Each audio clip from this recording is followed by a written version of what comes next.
Yes, let's begin. This is Tony Pappert speaking to you from Michigan for LaRouche Pack.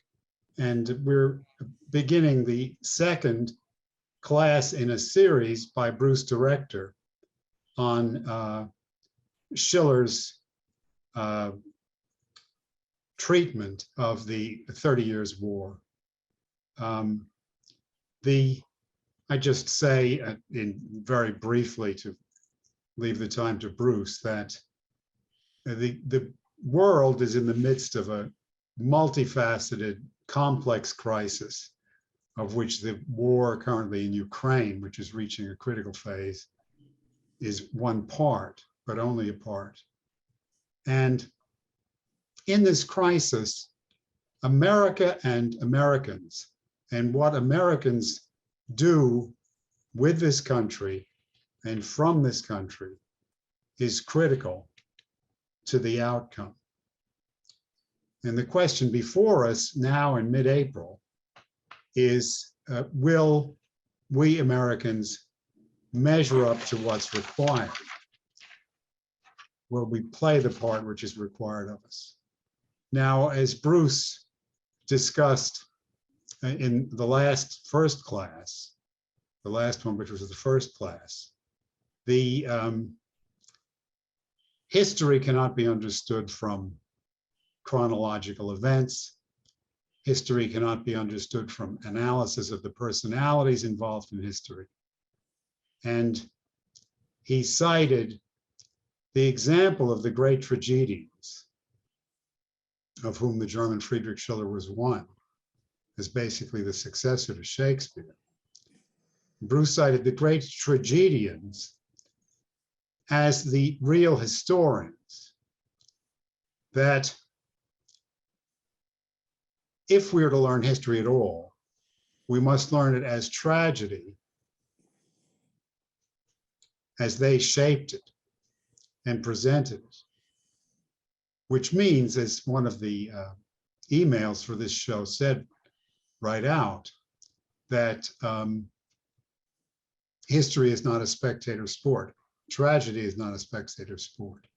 The purpose for the writing of the tragedies, in this case, Schiller's trilogy, 3 tragedies on the 30 Years' War, was to develop in the citizen, in the theater, an inner sense of the well springs of history, what moves history, and how he himself, even as an individual, can alter the outcome of history. That's what they were trying to teach us, and that's what we must learn today. And with that, I think I'll hand it over to Bruce. Okay, thanks a lot, Tony. If you weren't with us for the last class that introduced this subject, you can find it on our website, and you won't miss anything tonight by not having seen that, but you will enjoy it after hearing what I have to say tonight with Tony's help. So the period that we're particularly talking about,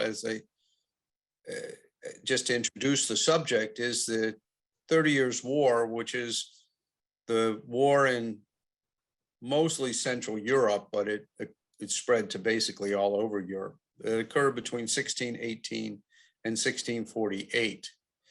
And this was sort of the ending 30-year period of more than 100 years of warfare that took place in Europe, and actually continued beyond the Treaty of Westphalia.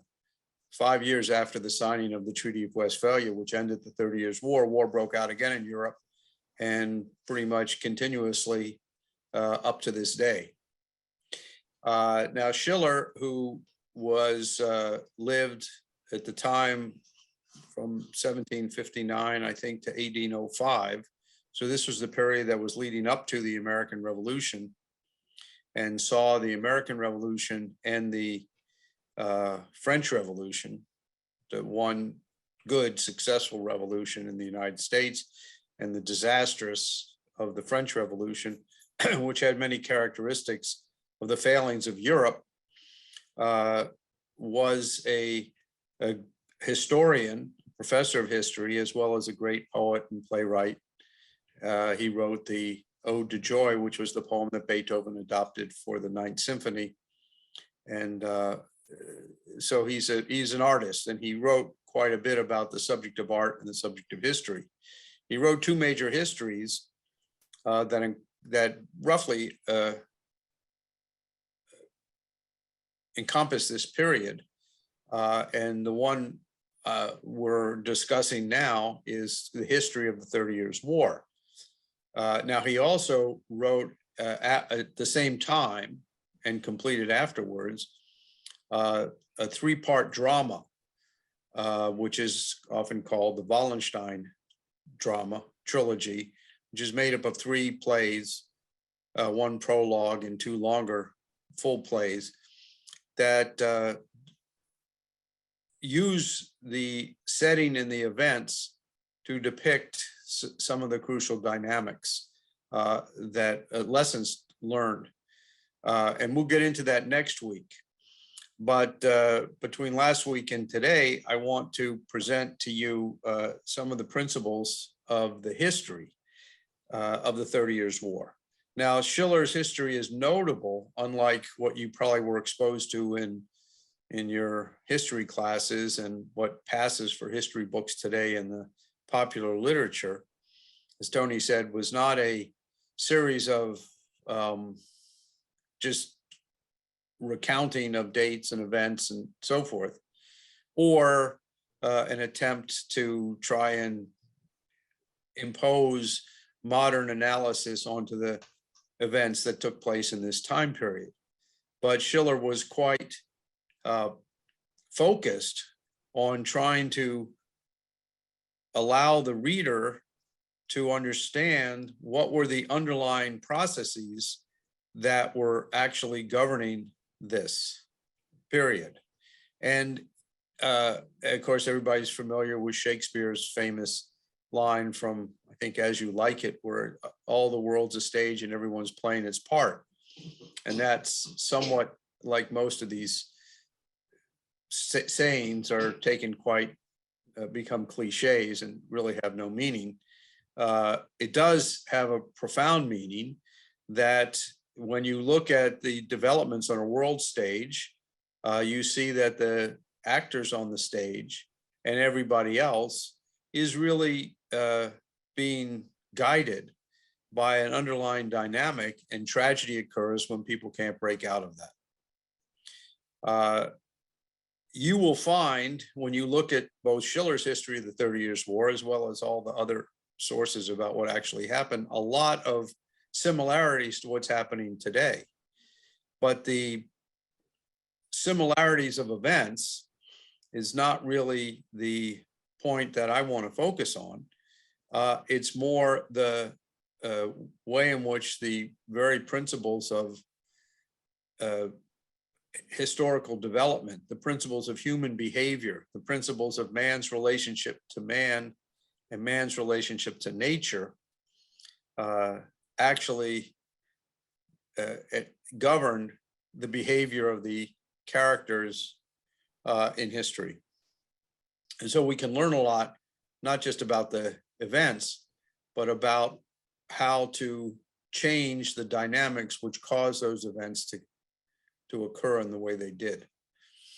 Now, so let me just set the stage. And Susan, maybe you could put up the that picture 1648, that map, just so people see this map of Europe. So you can see here, which is a map of Europe in 1648. The situation in 1618 was a little bit different, but basically not that much different. And you can see that you have major empires or major nations. France is the blue, Spain and Italy were all both ruled by the same kings. Then you have England, off there to the side. And then in the middle, you have this big mash of a whole bunch of different states, which was called the Holy Roman Empire. Now, even though it wasn't a continuous development, this whole area of Europe, and I'm not just talking about the part that's called the Holy Roman Empire, but the whole business was basically an extension or an evolution of the actual Roman Empire. And as LaRouche has frequently pointed out, the Roman Empire was actually a development from the Persian Empire, which was a development from the Babylonian Empire and other imperial empire systems that go back much further than that. So what we're talking about, regardless of the name you give it, is a continent whose society was dominated by the empire system, the imperial system. It was divided up into different realms that were ruled by local kings who would fight wars among each other to consolidate their power. And I'm not going to go into all the details of all that, but these kings would and noblemen would consolidate their power and then make agreements and alliances among themselves on what today we would call a rules-based order. And in order to keep, like in the Roman Empire, in order to keep order in this rules-based order, the sub-potentates, especially in the area known as the Holy Roman Empire,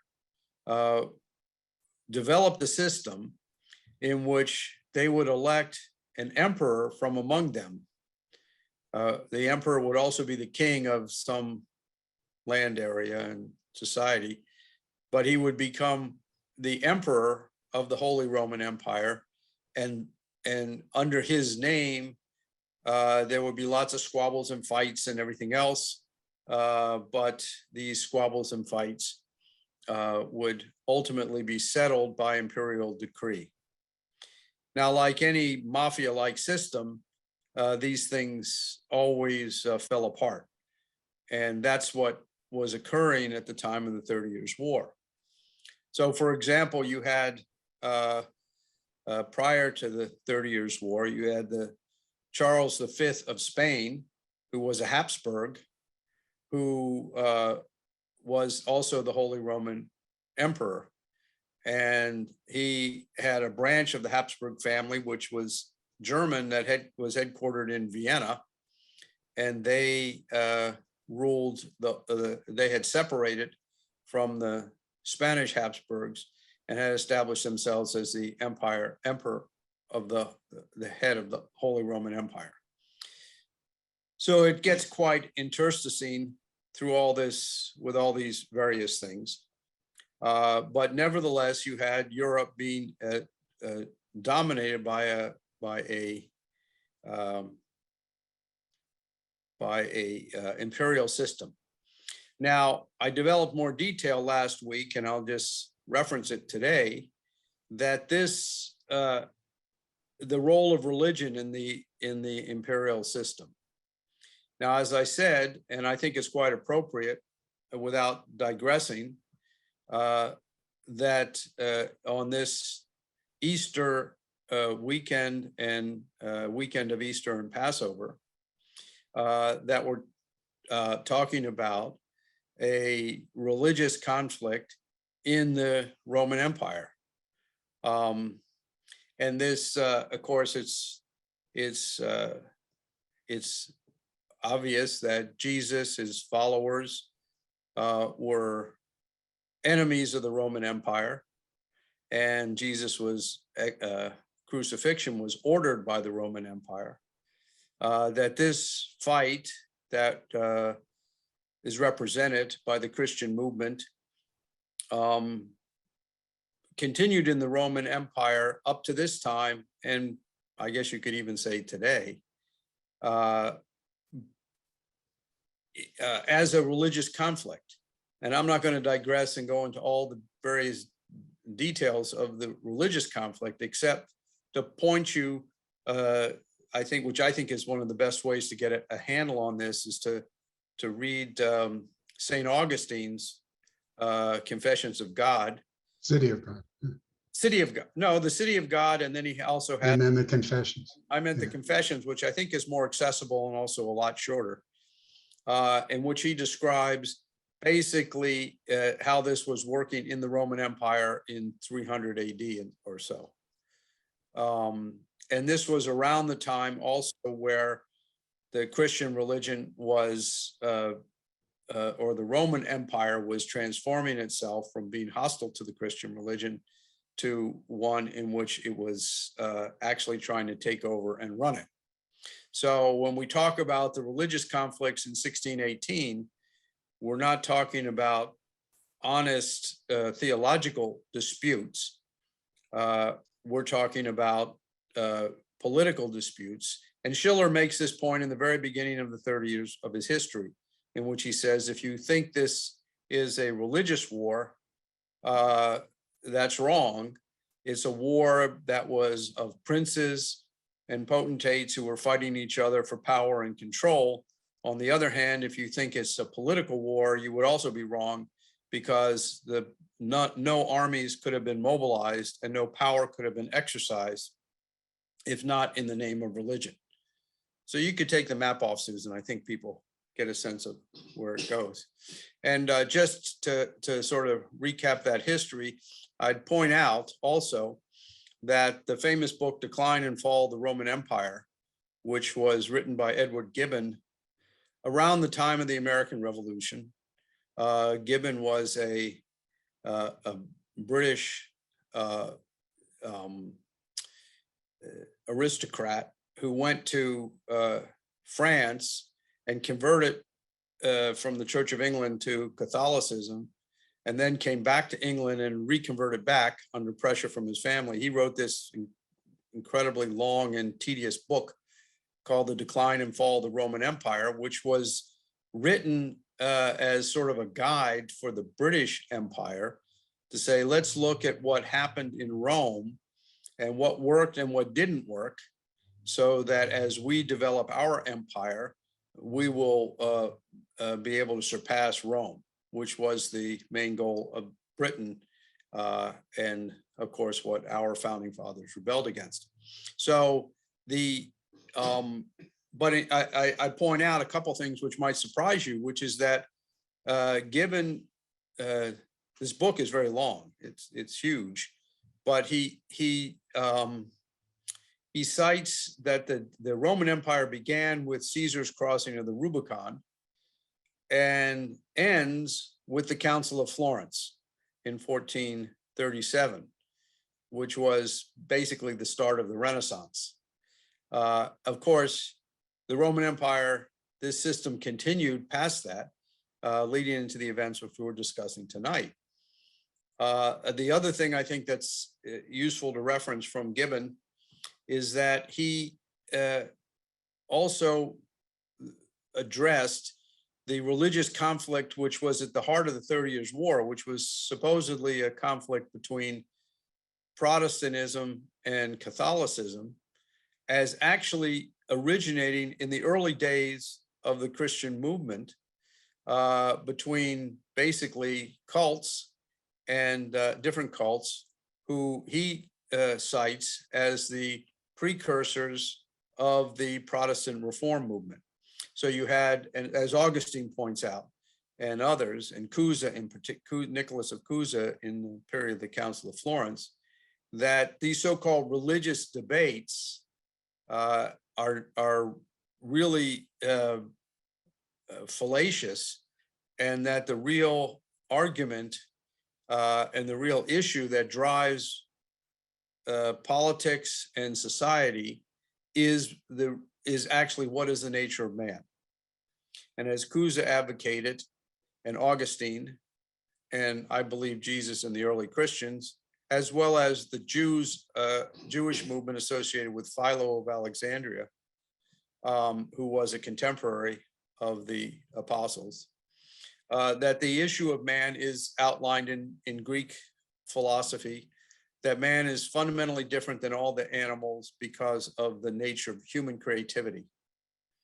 And that it's the relationship of man as a creative individual to God that's a fundamental characteristic of the universe. And any attempt to deny that by the kind of philosophy and theology of an imperial system is what causes these wars and these conflicts. And that's really what the religious conflict in the 30 Years' War was about. Maybe in the question period, if people want to ask specific questions, they can. I'm not going to get into a big digression because, as I say, it gets quite complicated. But it's in the background and underlying and extremely important to understand that in trying to understand the events that that Schiller talks about in his history of the 30 Years' War.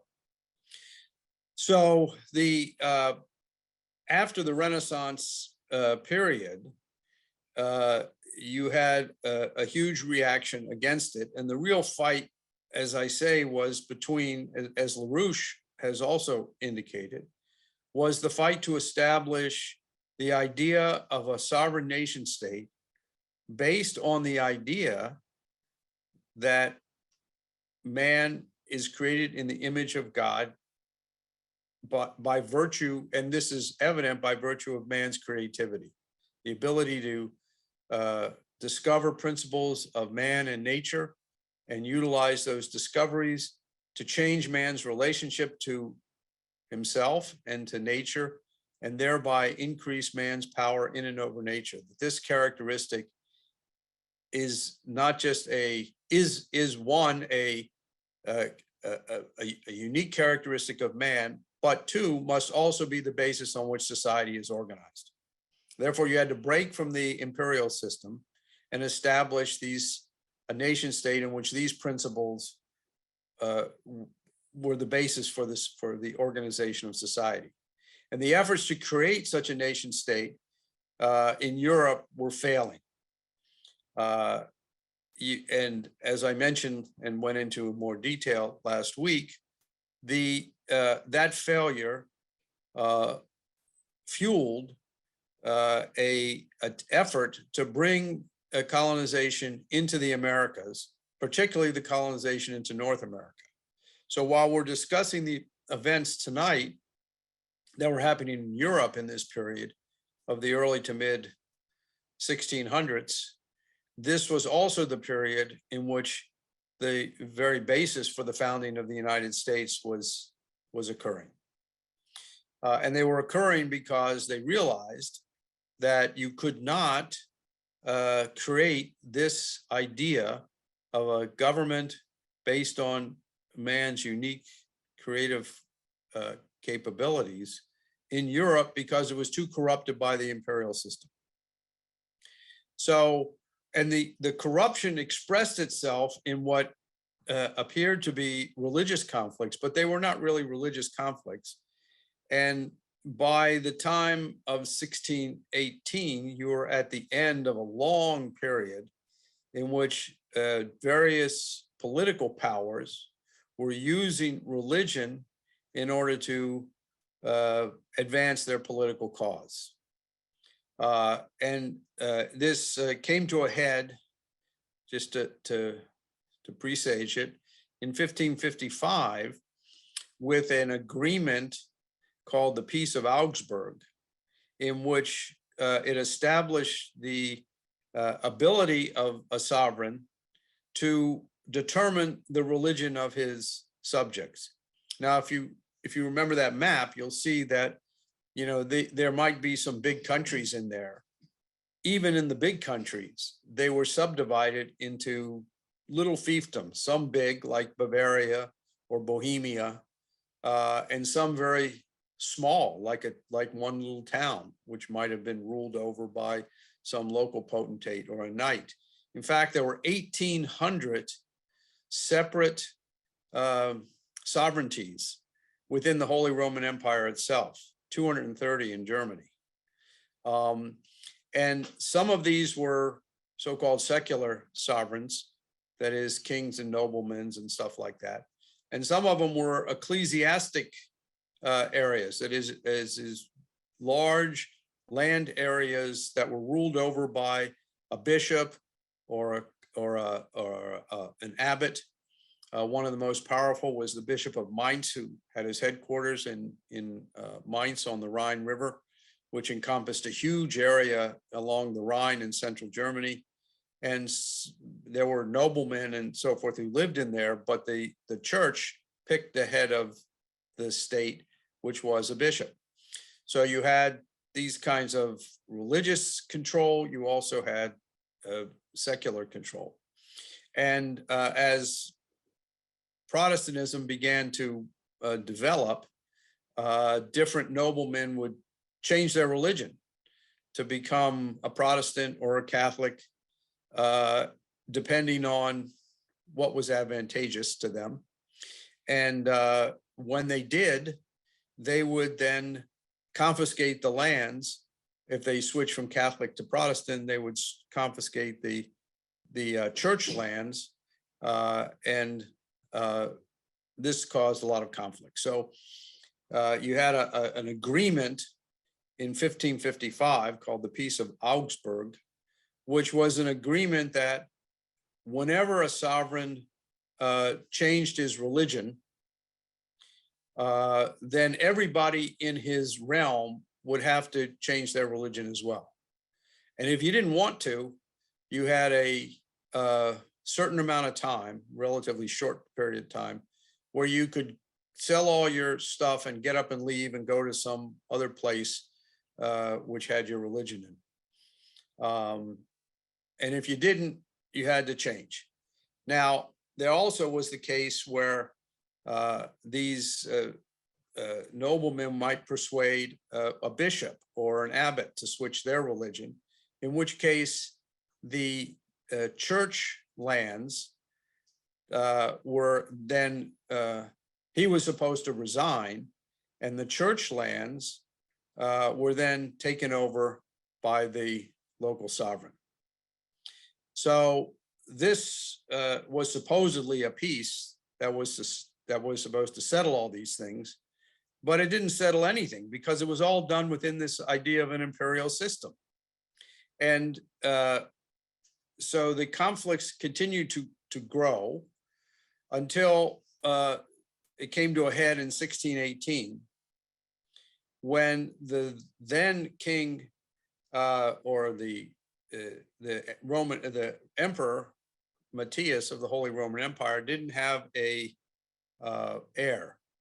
His brother Ferdinand II was the king of Bohemia, which was populated by a lot of Protestants, but Ferdinand, as a Catholic, ordered the suppression of these Protestants, and then he was elected the king of the emperor of the Holy Roman Empire. The emperor was elected by 7 people who were 7 rulers within the empire, and at that time there were basically 4 Catholics and 3 Protestants. So there was a very real possibility that you could end up with a Protestant Holy Roman Emperor, an emperor. So Ferdinand, when he became emperor, immediately moved to suppress the Catholics in Bohemia. So this is the Protestants in Bohemia. And this is the proximate cause of the opening of the 30 Years' War. And Schiller recounts this, and it's made very famous because he sent some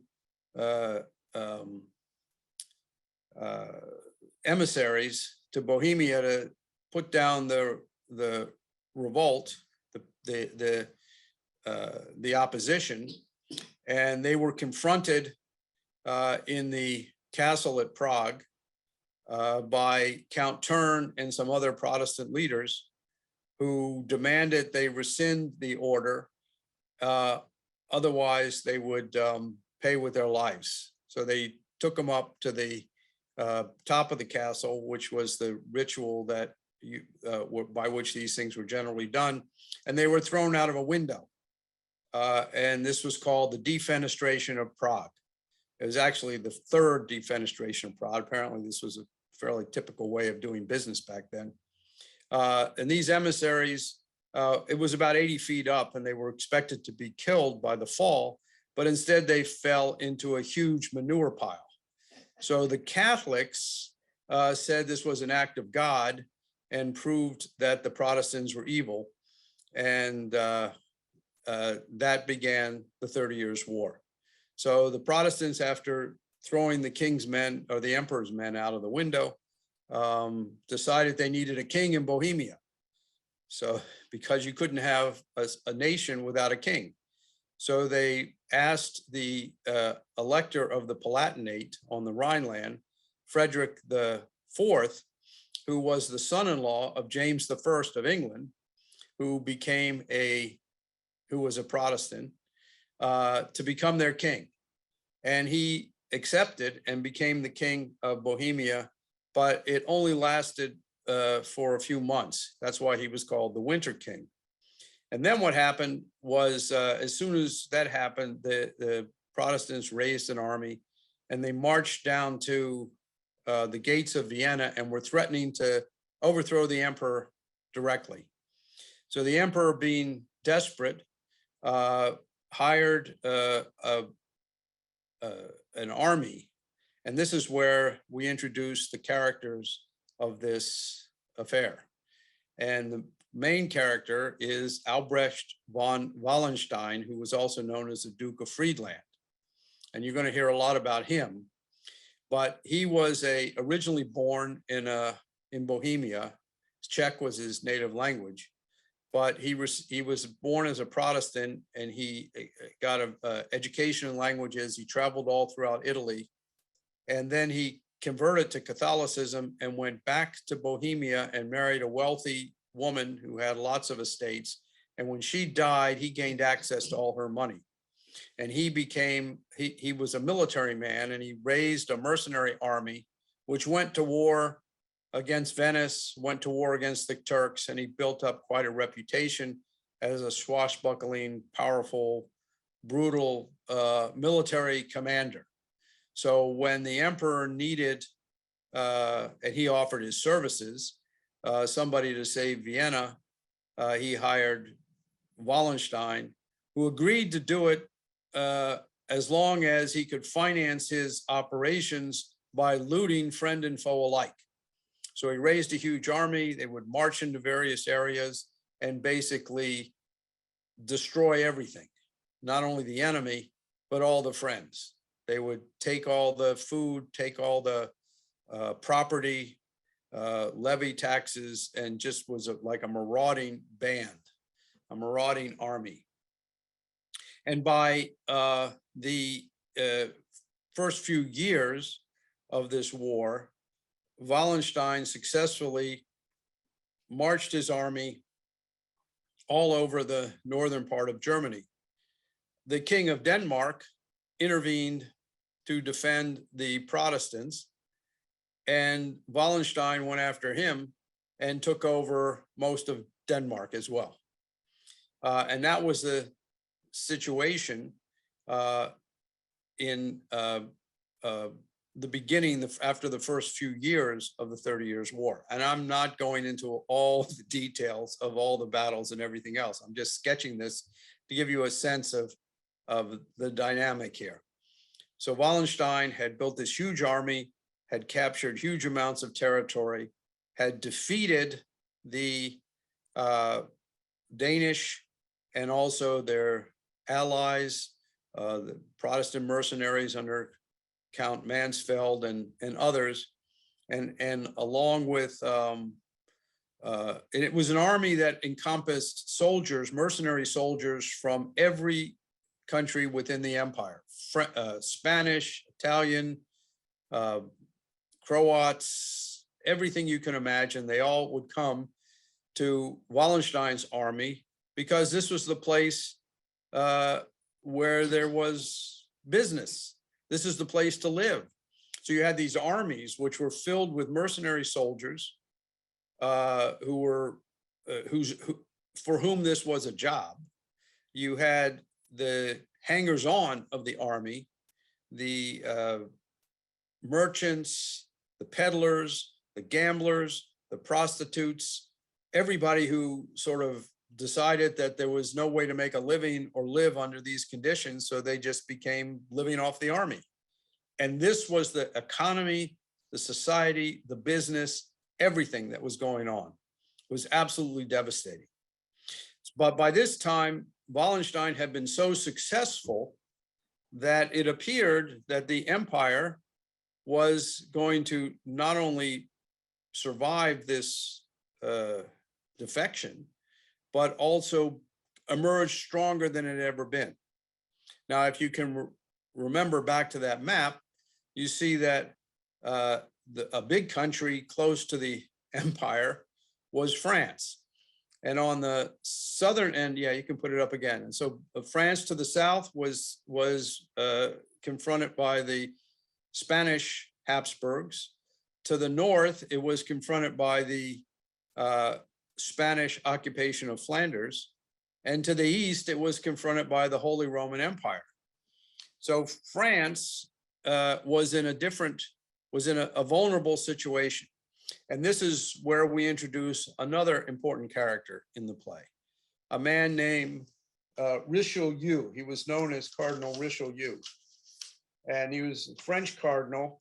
His actual name was Armand Jean du Plessis, Duke of Richelieu. He was a nobleman, quite wealthy, who became a bishop in 1607, was appointed foreign secretary in 1616, and became a cardinal in 1622. So he was a cardinal of the Catholic Church, but he was also one of the most conniving, powerful geopoliticians who ever lived. And he wanted to thwart the Habsburg Empire. So as a Catholic cardinal, he collaborated with the Protestant Dutch Republic, with the James I England, and with the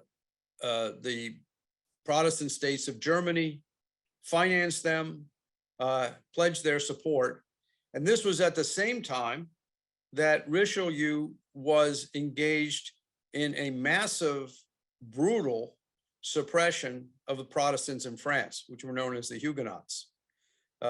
Years before, the King of France had set up an edict to stop the persecution of Protestants in France.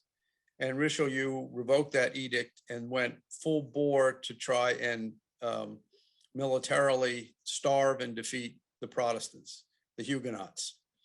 So that just goes to underscore Schiller's point that if you think this was a religious war, it has nothing to do with it, that would be wrong. But you couldn't say it's not a religious war because none of these people would have been mobilized except in the name of religion. So Richelieu was confronted, and I'm talking about after the war, maybe 10 years into the war, in 1629, with a situation where the Wallenstein's army had been so successful in collaboration with some of the other Protestant armies in Bavaria and other places, that the Habsburg Emperor, the Holy Roman Emperor, threatened to basically be able to rule all of Europe. So Richelieu, who was known, by the way, as the Red Eminence, because he was referred to as His Eminence, and as a cardinal, he wore a red cloak.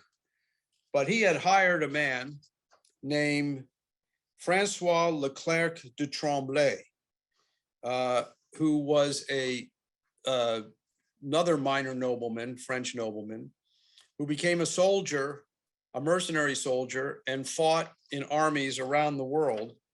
And in 1599, he became a Capuchin monk. Now, the Capuchins were a Franciscan order who pledged poverty. They didn't wear shoes. They were not allowed to ride in a carriage or ride a horse. They had to walk everywhere to pay penitence. But so they were very poor and humble, and many of them were very reasonable people. If you read the Italian novel, The Betrothed, you'll see that the Capuchin plays a very beautiful role in that story. But Tremblay, who became known as Father Joseph, was a little bit of a different character, and he went all over Europe, basically intervene in politics on behalf of Richelieu. So knowing that Ferdinand was a devout Catholic and would listen to anything that a Capuchin monk had to say, Richelieu sent Father Joseph in 1629 to a special conclave in Regensburg, Germany, which was called the Diet of Regensburg, where the electors of the Holy Roman Empire were going to get together and deliberate on who was going to be the successor to Ferdinand. And Father Joseph had a mission, which was to convince the emperor to fire Wallenstein. So Father Joseph rode with the French delegation, who were bound by diplomatic protocol not to say anything because they could only speak officially. But Father Joseph was free to do whatever he wanted to. When Wallenstein heard that Father Joseph was in the retinue, he put out a invitation to meet with him. And Aldous Huxley, by the way, who wrote a book about Father Joseph, which I recommend, it's quite entertaining, describes this scene where Father Joseph accepts Wallenstein's invitation to meet. And there's this incredible thing where the two retinues get together and they sit there on a hot July day, sitting in their carriages, sweating, because they have to send their emissaries out to argue as to what is the proper protocol, which person goes out first and which one comes out second and which one shakes hands with this person and what kind of bow do you do and so forth. This went on for hours and hours and hours. Finally, Father Joseph and Wallenstein met, and Wallenstein invited Father Joseph back to his camp for a gala banquet. But being a Capuchin, he was not allowed to eat anything. But he had a long talk with Wallenstein. Wallenstein proposed a peace and said we should join forces together, all Protestants and Catholics, and have one army, and we'll fight, defend the Christian world from the Muslims, and we won't fight each other anymore. And Wallenstein's idea was that since Father Joseph was a avowed anti-Muslim, that this would somehow convince him to go back to the emperor and convince the emperor to make a peace with the Protestants, and all the Christians countries would join forces. So Father Joseph, though, had a different mission. So he went back to Regensburg, and he chatted up the Duke of Bavaria and convinced him that Wallenstein was threatening to make this separate peace. And Joseph and Maximilian then convinced the emperor that he would vote to make his son his heir as long as the emperor agreed to fire Wallenstein. And that's what happened. Now, Father Joseph, because he wore a gray cloak, was called the Gray Eminence, or in French, Eminence Grise. And that's what that term means. So anytime you hear somebody talking about an Eminence Grise, think in mind of Father Joseph. So, and that's what happened. So in 1629, Wallenstein is sacked, and Richelieu then persuades the King of Sweden to join the war. Now, the King of Sweden was involved, Gustav Adolphus, and that's the next character that plays significance in this history. Gustav Adolphus was the King of Sweden. He was a humble man, supposedly, a brilliant military strategist, a man who devoted to Protestantism and supposedly of liberal bent. He was incensed because after the Diet of Regensburg, the emperor revoked the agreements that were made at the Treaty of Augsburg in 1555. And so he, incensed on this, said he had to come in and lead a Swedish army into Germany against the Catholics on the side of the Protestants. But he had a problem because he was already at war with his cousin, who was the King of Poland. So he quickly made a peace with Poland and then marched into Germany. Richelieu persuaded him to do it and offered to finance Gustavus Adolphus' whole operation. But Gustavus Adolphus did not want to be beholden to a Catholic cardinal and said, I'll do it on my own, but later on accepted Richelieu's support. And Gustavus Adolphus ran one of the most vicious military operations that the world had ever seen.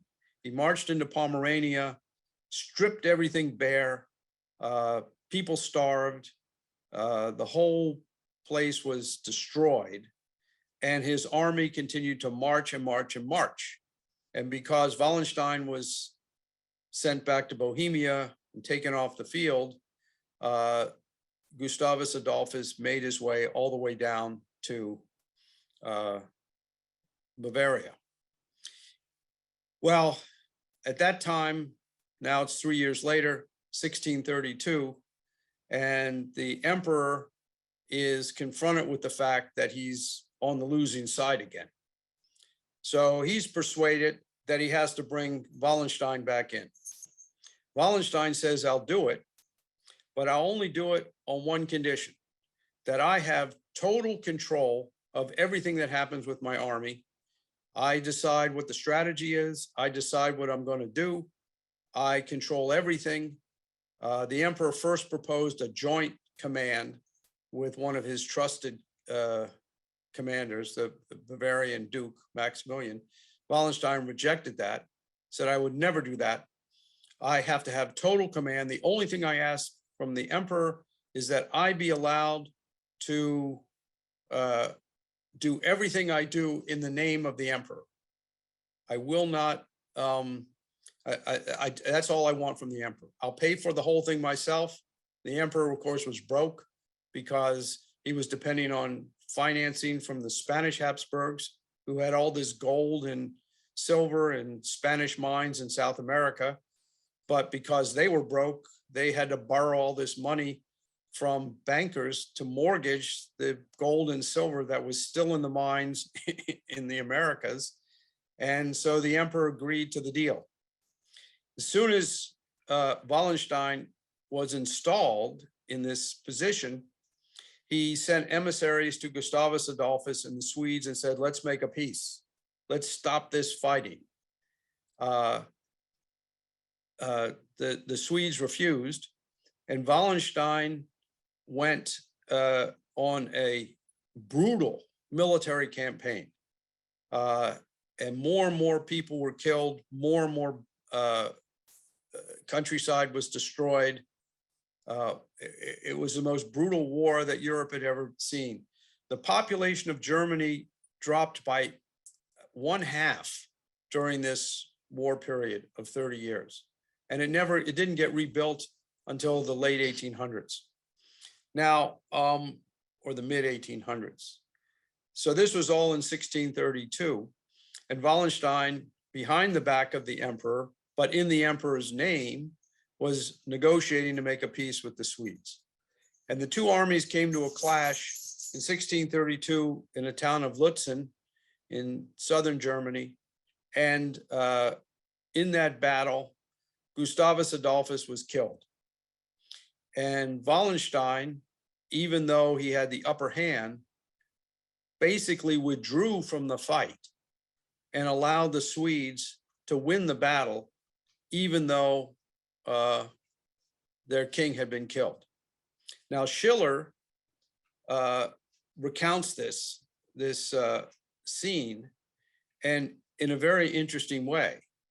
And what he says is that Gustavus Adolphus, who everybody thought has the reputation of the liberator, the liberal, the man who was coming to defend the abused Protestants, who was a humble king, who said his prayers every day, who ate with his troops and wasn't ostentatious. The best thing that could happen to him was to die, because had he continued to be successful in his war against Germany, he would have been transformed from liberator to oppressor. He would have been a foreign king over Germany. He would have oppressed the Catholics. He would have become known as a brutal foreign authoritarian, as they would say today. And so the best thing that happened to him was that he died when he did, so nobody ever saw what he might become. Now, at the same time, because of this, conspirators in Wallenstein became even more committed to making a peace. And at the same time, conspirators in the Imperial court were doing everything they could to undermine Wallenstein, because they didn't want the peace. At that point, Wallenstein sent another emissary to Gustavus Adolphus's successor, military successor, and proposed that they make a peace, that all he asked in return was that he be made King of Bohemia, and that he would be granted full powers of control, but he in exchange would give full liberal freedoms to all religions within his kingdom. Now, he had a tremendous loyal following among his officers and troops. And at the point of this, he called his officers together and told them that he wanted their loyalty to carry out this operation. And he showed them a piece of paper that he wanted them all to sign, which had the phrase in it, "We will stick with Wallenstein in this effort as long as he's acting on behalf of the emperor." So he said, let's have a big party to celebrate this agreement, and we'll all get together. He got them all drunk, and then he had them sign the pledge, but it didn't have the phrase in it, "as long as he's doing this in the name of the emperor." The next day, some of them sobered up, some of them saw what happened and said, "Wait a minute, why'd you take that out?" Wallenstein had a big discussion with him and said that he would that it wasn't necessary. They were going to be loyal to him anyway. They had to be. And at that point, they all agreed and signed the paper, but he started to lose his support. And there were also spies among the midst to inform the emperor of what was up. And so the emperor ordered Wallenstein killed. And Wallenstein retreated to another town. And at that town, a Scottish and Irish regiment came and attacked all his generals, found Wallenstein sleeping, and ran their sword right through him. So Schiller states, and I'll end with this, what Schiller says about that.